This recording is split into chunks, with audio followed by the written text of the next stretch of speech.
A tiger should not look like this. In most stories, a tiger arrives with weight. It comes from the mountain.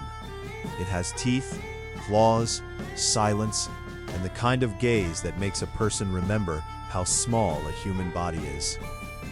In old Korea, the tiger was not an abstract animal. It was a real danger. It lived in mountains, in stories, in warnings told to children, and in the nervous space between a village and the dark trees beyond it. And yet, in some Korean paintings, the tiger looks almost confused. Its eyes may be too round. Its mouth may curl in a strange half-smile. Its body may be powerful, but its expression is comic, offended, embarrassed, or foolish. It seems less like the king of beasts and more like someone who has walked into a joke without understanding the punchline. Above it, often on a pine branch, sits a magpie. The bird is small, the tiger is enormous, but the bird often looks sharper. It appears to be speaking, scolding, announcing, gossiping, or laughing from above.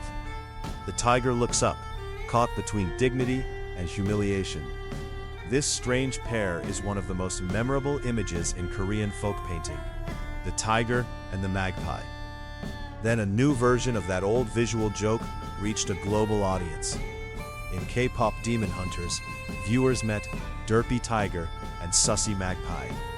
They were funny, loyal, chaotic, and instantly easy to remember. Derpy did not feel like a normal monster. He felt like an enormous house cat from the underworld, too strange to be ordinary and too sweet to be frightening. Sussie, perched near him, completed the image. Tiger and bird, power and commentary, chaos and quick intelligence. For many viewers, they were simply adorable side characters. But in Korea, that pairing carries an older echo. Netflix Tudum connects Derpy to the babo Horangi, the foolish tiger, a recurring figure in Korean Minhwa, the folk painting tradition that flourished during the Joseon-era. Netflix merchandise also names the pair as Derpy Tiger and Sussie Magpie. The modern characters should not be treated as copies of one single old painting, but they are not floating in empty air either. They point back to a much older visual imagination. Tonight, we are not going to recap the film. We are going to follow the tiger and the bird backward, back to the pine branch, back to the painted scroll, back to the houses where folk paintings wished for luck, protection, laughter, and perhaps a little revenge against the powerful. This is the Korean folk painting behind Derpy and Sussie, and the older reason Korea painted tigers like this. The image has a simple structure. A tiger stands, crouches, twists, or looks upward. A magpie sits above, often in a pine tree. Sometimes there is one bird, sometimes more. Sometimes the tiger is solemn. Sometimes it looks almost ridiculous. The scene may be sparse, but the relationship is charged. In Korean, one common name is Kkachi Horangi, magpie tiger. Another related term is hojak-do, a painting of tiger and magpie. These images are part of Minhwa, Korean folk painting, a broad world of pictures made for everyday life, ritual wishes, household decoration, celebration, and pleasure. Minhwa was not palace painting in the strict sense. It did not always follow elite taste. It could be bold, flat, colorful, strange, humorous, and direct. It cared less about perfect academic realism than about presence. A tiger in Minhwa did not have to look zoologically correct. It had to feel alive inside the house. This matters because the tiger and magpie were not only animals, they were signs. The tiger carried the mountain. It could stand for power, danger, sacred force, protection, military authority, or the mountain spirit. The magpie carried news. It was associated with good omens, arrival, speech, and auspicious messages. Put them together, and the image becomes more than a nature scene. It becomes a conversation. A large animal looks up at a small bird. Power listens to commentary. Fear meets laughter. The National Folk Museum of Korea explains that Kkachi Horangi literally means magpie tiger, and that the magpie has an auspicious meaning. In some paintings, the tiger is intentionally given a ridiculous or foolish appearance, as if the bird has outwitted it. In others, the tiger may appear as a messenger carrying the intention of a god sent by the magpie. That range is important. There is not just one official meaning. A tiger and magpie painting can be a New Year blessing. It can be a household charm. It can be a joke. It can be a protective image. It can invite a social reading without becoming only a political cartoon. It can be several of these things at once, depending on who paints it, who hangs it, and who looks at it. This is why the image survived. It is simple enough for a child to understand. A big tiger, a little bird. But the longer you look, the more the little bird seems to be saying something. To understand why the foolish tiger is funny, you first have to remember that the tiger was not originally funny. Korea was once described as a land of mountains and tigers. The animal lived not only in folk tales, but in lived memory. A mountain was not just a scenic background, it was a border. It was food, danger, spirits, weather, wood, herbs, graves, and animals that might not care whether a person returned home. The tiger stood at the center of that imagination. It could be feared as a predator. It could be revered as a mountain power. It could be treated as a guardian against evil spirits. It could appear in Buddhist and folk religious settings near the mountain god. It could be a symbol of courage and authority. It could also be tricked, mocked, or made ridiculous in stories told by people who had every reason to fear it. This double feeling is one of the reasons Korean tiger images are so rich. Fear alone is heavy, respect alone is distant. But fear mixed with humor becomes something people can live with.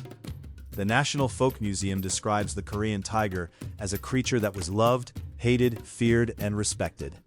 It could be a brutal beast, a sacred creature, a courteous animal repaying kindness, or an idiot easily fooled.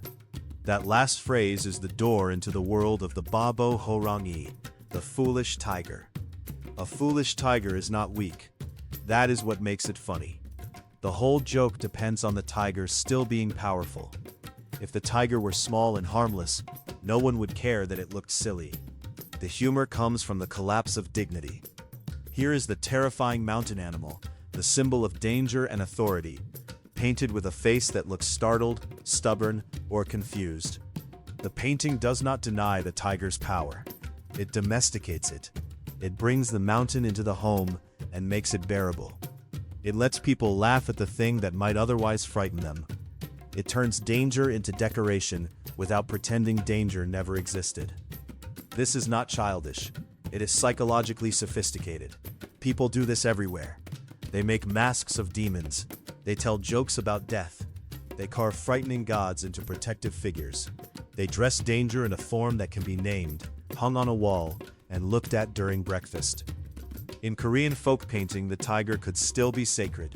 It could still ward off evil, but it could also look as if it had been caught doing something foolish.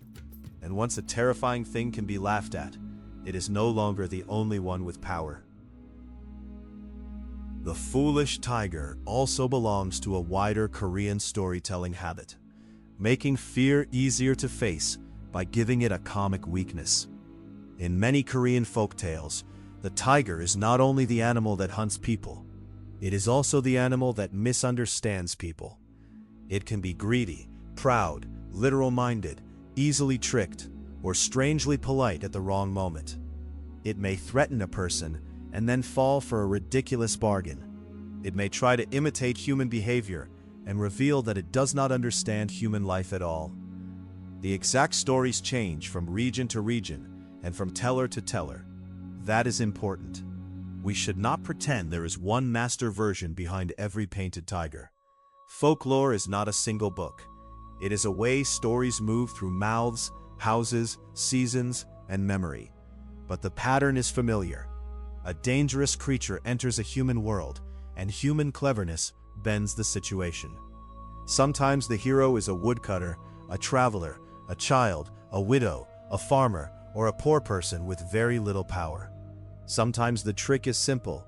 Sometimes the trick is absurd. The tiger may be frightened by something ordinary because it misunderstands a word. It may be fooled by a promise. It may be defeated by timing, luck, or the calm nerve of someone who has no better weapon. That kind of story does not make the tiger harmless. It makes human fear speakable.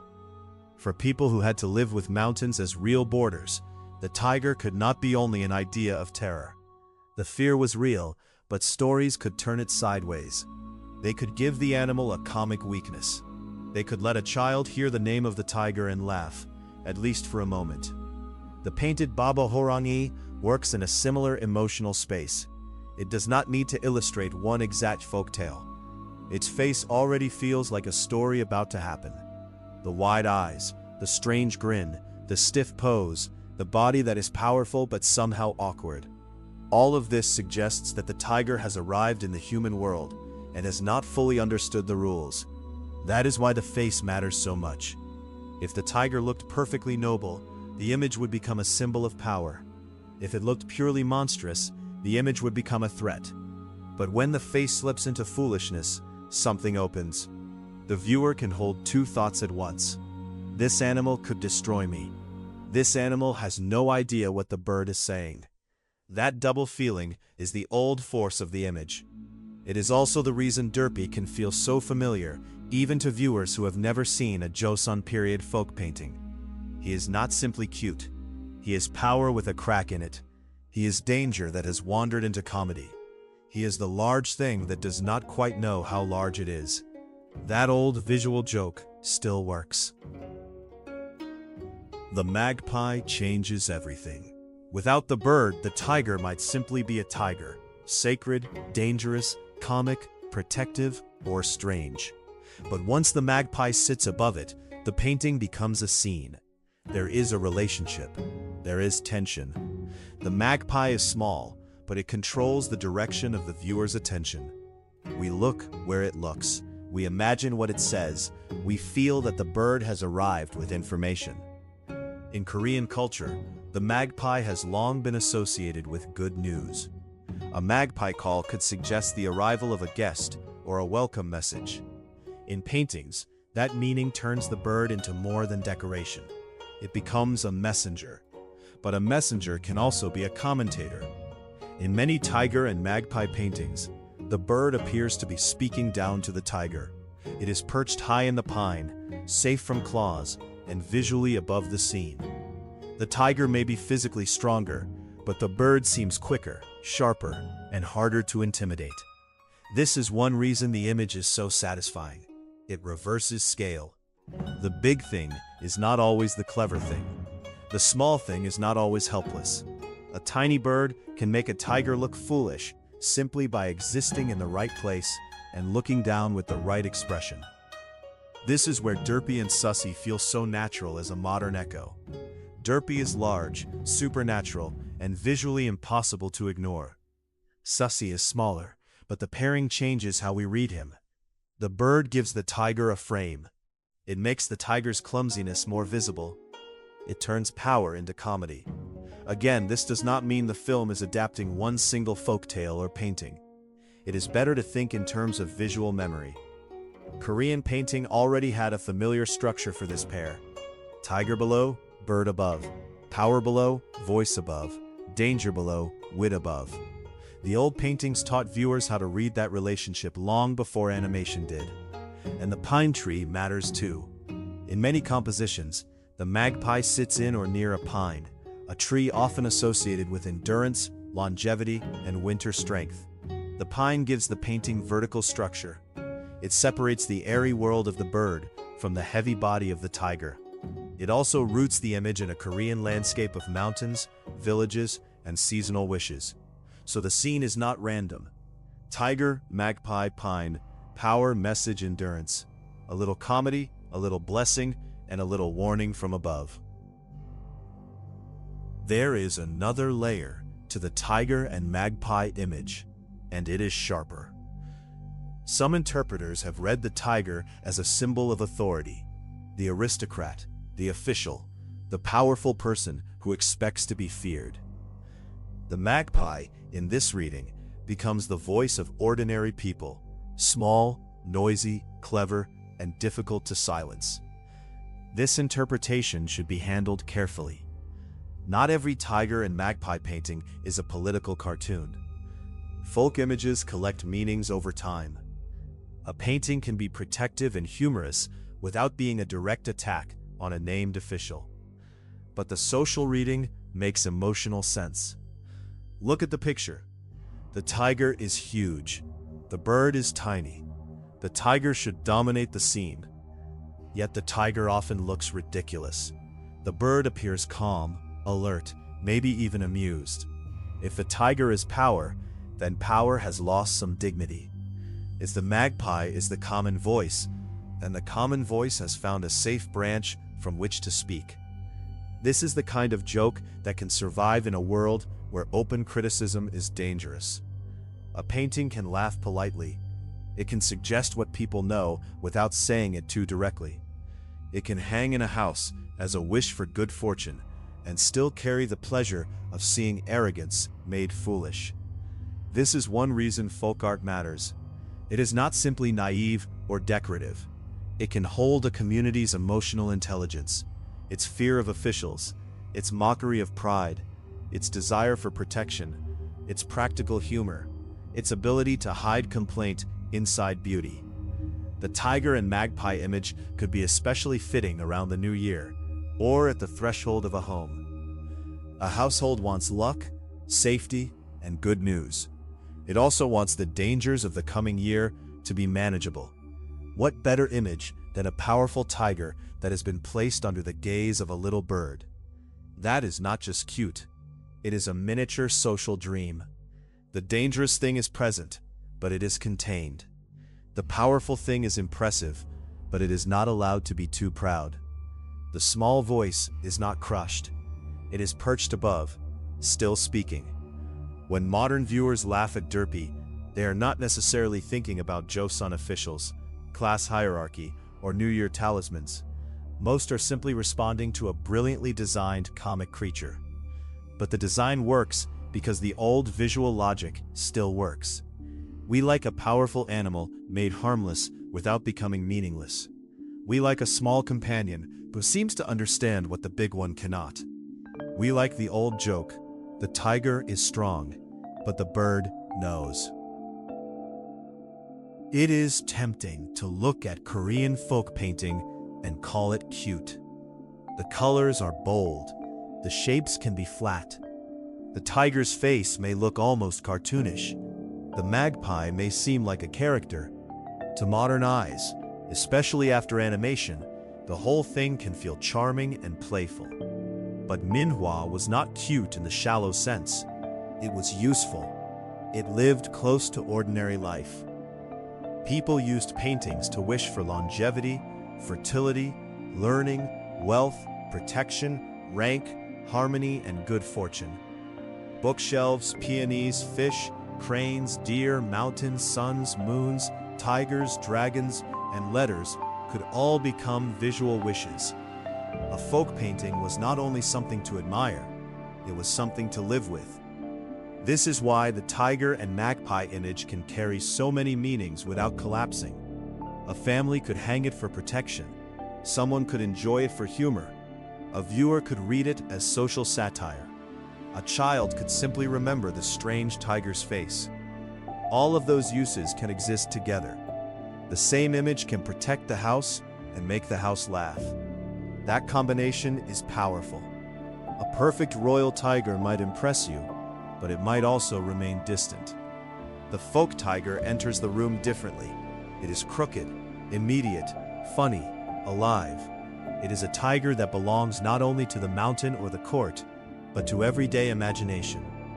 This is where the connection to Derpy becomes especially strong. Derpy is not frightening in the ordinary way. He is not majestic in the ordinary way either. His appeal comes from an old reversal. The supernatural animal becomes emotionally available. He is still strange. He still comes from a dangerous world, but he is also clumsy, soft, and oddly trustworthy. That is close to what the babo Horangi does. It does not erase the tiger. It changes the terms of the relationship. Instead of only fearing the tiger, the viewer can laugh at it, pity it, love it, and keep it nearby. The tiger becomes part of human emotional life. This is one reason Korea's folk tigers are so memorable. They are not generic fierce animals. They have personality. Some look annoyed, some look stunned, some look solemn in a way that becomes funny because the face is slightly wrong.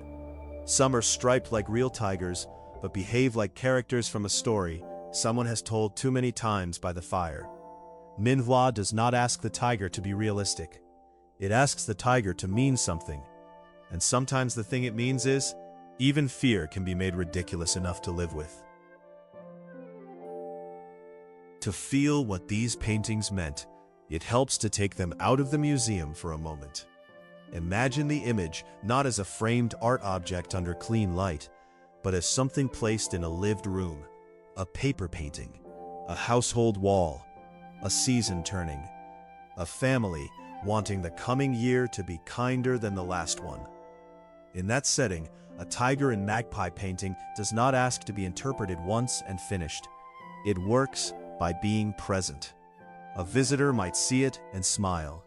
A child might remember the tiger's strange face. An elder might read the bird as good news. Someone worried about illness, debt, or bad luck might want the protective force of the tiger near the house. Someone with a sharper eye might enjoy the possibility that the great beast represents a proud official made ridiculous. None of those readings cancels the others. This is one of the strengths of folk imagery.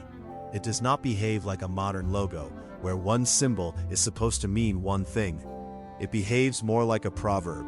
It can be practical, funny, protective, and socially sharp at the same time. The threshold matters too. Protective images often gain meaning from where people place them. A door, a gate, a wall, a room used for gatherings. These are not neutral spaces.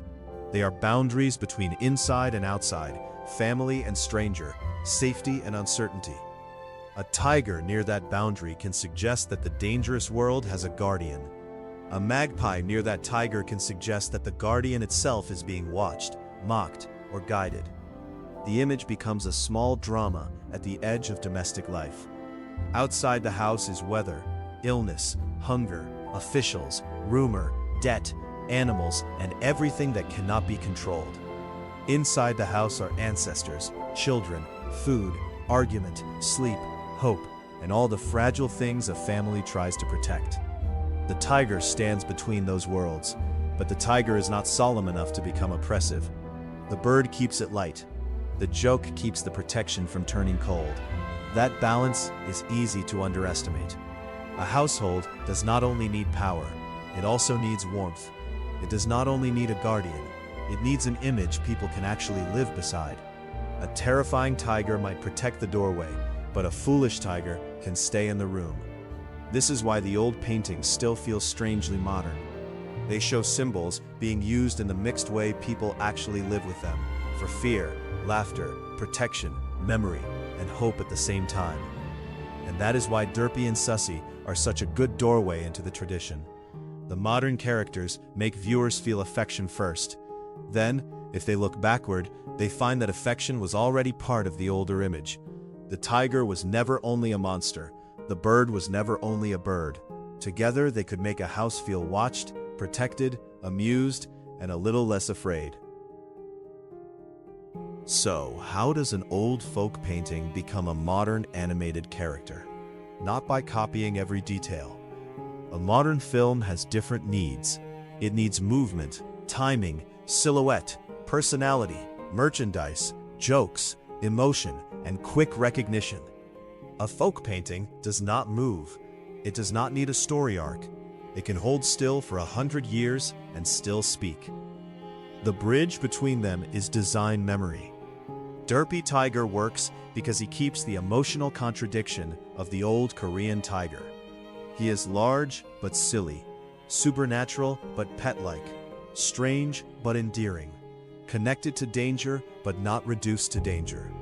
He can carry messages, knock things over, look confused, and still feel like he belongs to a mythic world. Sussie Magpie works because the bird completes the old structure. The magpie is not merely a decoration on the tiger. It is a counterweight. It gives the tiger a partner, a witness, and a little pressure from above. The pair feels balance because older Korean tiger and magpie images had already shown how satisfying that balance could be. This is why the old painting does not feel like a museum relic. It is still usable. It can become animation. It can become merchandise. It can become a joke online. It can become a doorway for viewers who have never heard the word Minhwa before. But there is a danger too. When a folk image becomes a popular character, the older world behind it can disappear. People may remember Derpy's expressions, but not the foolish tiger. They may love Sussie without knowing why a magpie belongs beside a tiger in the first place. They may think the pairing was invented for the film, when the film is actually tapping into a much older Korean image. That is not a reason to reject the modern version. It is a reason to look deeper. Popular culture often works this way. A drama, a film, or a game carries an old symbol farther than a museum label ever could. The symbol changes, but it also travels. Viewers arrive through affection, then discover history waiting underneath. That is exactly what makes Derpy and Sussie useful for this channel. They are not the subject by themselves, they are the doorway. Behind them is the tiger of the mountain, the magpie of good news, the pine branch, the New Year wish, the folk painter's humor, and the old social pleasure of watching a powerful creature lose its dignity under the eye of a small bird. So why did Korea paint tigers like this? Because the tiger was too important to be only one thing. It was danger. It was protection. It was mountain spirit. It was royal authority. It was military courage. It was a creature from folk tales. It was a real animal that could kill, and a painted animal that could guard the house. It was terrifying enough to worship, familiar enough to joke about, and beloved enough to become strange. The magpie made the image sharper. It brought news, luck, speech, and wit. It sat above the tiger like a small witness. It turned the tiger from a symbol into a scene. It made the viewer wonder what was being said. Together, tiger and magpie became one of Korea's great visual jokes and one of its great visual charms.